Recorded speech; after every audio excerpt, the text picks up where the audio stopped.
অনেক দিন পর কিন্তু এই আইটেল S16 Pro একটা নতুন আপডেট নিয়ে এসেছে। এখন এটা আপডেট কিভাবে দিবেন এবং আপডেট দেওয়ার আগে কি কি কাজ করতে হবে সেটা আপনাকে স্টেপ বাই স্টেপ জানিয়ে দিব।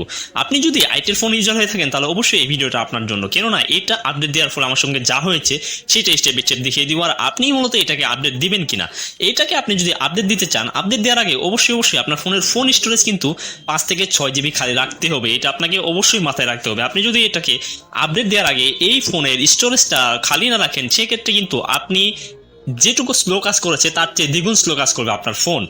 অর্থাৎ আপডেট দেওয়ার পর এই যে আইটেল লোগো রেখা এসে আটকে থাকবে, এইটা সামনেও যাবে না পিছনেও যাবে না, অনেকক্ষণ সময় লাগবে। সো বিধায় আপনাকে প্রথম যে কাজ সেটা হচ্ছে স্টোরেজটাকে কিন্তু 5 থেকে 6 জিবি খালি রাখতেই হবে। দ্বিতীয় যে কাজটা করতে হবে, আপনি কখনোই এইটাকে ডাটা কানেকশন দিয়ে আপডেট দিবেন না।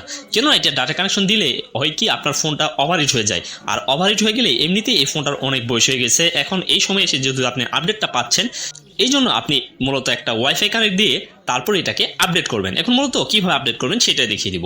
এই জন্য সেটিংসে যাবেন, তারপর এখানে সিস্টেম নামে একটা অপশন দেখতে পাবেন, সিস্টেমে চলে যাবেন। সিস্টেমে যাওয়ার পর এখানে অনেকগুলো অপশন দেখতে পাবেন, এখানে দেখতে পাবেন সিস্টেম আপডেট। আপনি সেই সিস্টেম আপডেটে ক্লিক করবেন। সিস্টেম আপডেটে ক্লিক করার পর এখানে অনলাইন আপডেট নামে একটা অপশন রয়েছে, আপনি দেন এই অনলাইন আপডেটে ক্লিক করবেন। অনলাইনে আপডেট ক্লিক করার পর কর্নারে দেখতে পাবেন রিসুম নামে একটা অপশন রয়েছে, দেন আপনি সেই রিসুম নামে অপশনটাতে কিন্তু ক্লিক করে দেবেন। ক্লিক করে দেওয়ার পর এখান থেকে কন্টিনিউ নামে যে অপশনটা রয়েছে সেই কন্টিনিউ ক্লিক করবেন। কন্টিনিউ ক্লিক করার পর সাথে সাথে কিন্তু আপনার ফোনের এই ফাইলগুলো কিন্তু আপডেট হওয়া শুরু করবে। এই ক্ষেত্রে আপনাকে এইখানে 15 থেকে 20 মিনিট জাস্ট এটাকে আপডেট করতে একটু সময় লাগে, যেহেতু এটা নতুন আপডেট এসেছে।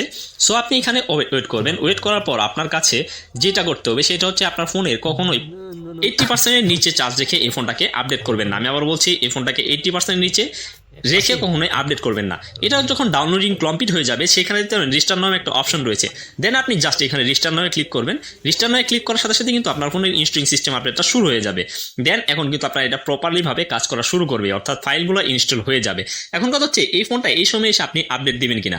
আমি আবার বলছি, এই সময় এসে এই ফোনটা আপডেট দিবেন, ঠিক আছে, কিন্তু আপনি যদি এটা ফোনের আইসি জনিত কোনো সমস্যা থেকে থাকে সেক্ষেত্রে কিন্তু আমি আপনাকে সাজেস্ট করবো এই ফোনটাকে এখন আর আপডেট দেওয়ার প্রয়োজন নেই।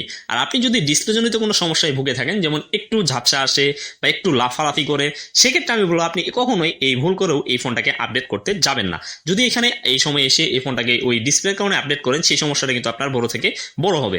সো এই বিষয়গুলো মাথায় রেখে আপনি চাইলে প্রপারলি ভাবে এই ফোনটাকে, যদি আপনার আপডেটটা বেশি জরুরি হয় সেক্ষেত্রে এটাকে আপডেট দিয়ে নিতে পারেন। সো ভিডিও দেখে যদি ভালো লেগে থাকে তাহলে অবশ্যই চ্যানেলটি সাবস্ক্রাইব করে রাখবেন।